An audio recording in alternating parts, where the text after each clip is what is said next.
Hello guys, this is the update of Mama. She has 9 chicks, but we decide to buy 3 chicks from Atwoods. Then our neighbor, she gave us 3 chicks. If you can see at the back that the 3 black, that is came from our neighbor.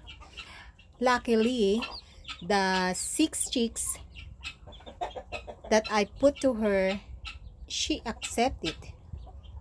She didn't realize that 3 over there is bigger than her chicks. She accepted. She's a good mama. Yeah, mama, you're a good mama, no? Now, all in all, she has 15. That one, the one drinking water, the chicks drinking water, don't get in, huh? The chicks that one, it came from Atwoods. That is a silky breed, but I don't know what kind of color it is. It's like a there's something on the chicks. When the chicks grow up, it will show her or his feather color. Yeah, mama, you're a good mama. Nah, it's cold, no, mama? Yeah, you're a good mama. You accept those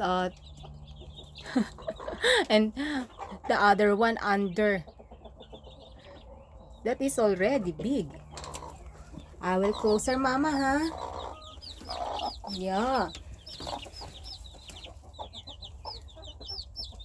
don't get in. You're not allowed here at the brooder.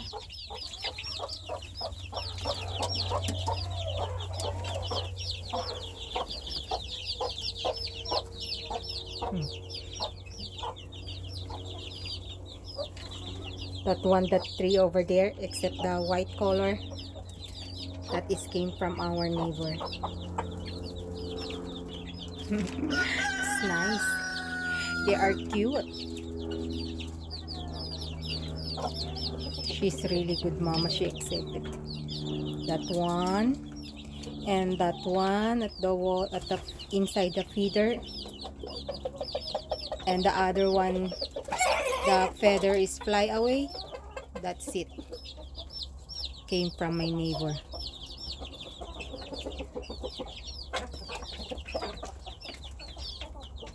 It's nice, mama.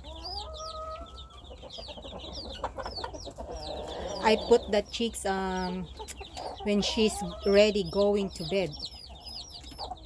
She did not notice that. Okay, mama. See you later. Take care of your chicks.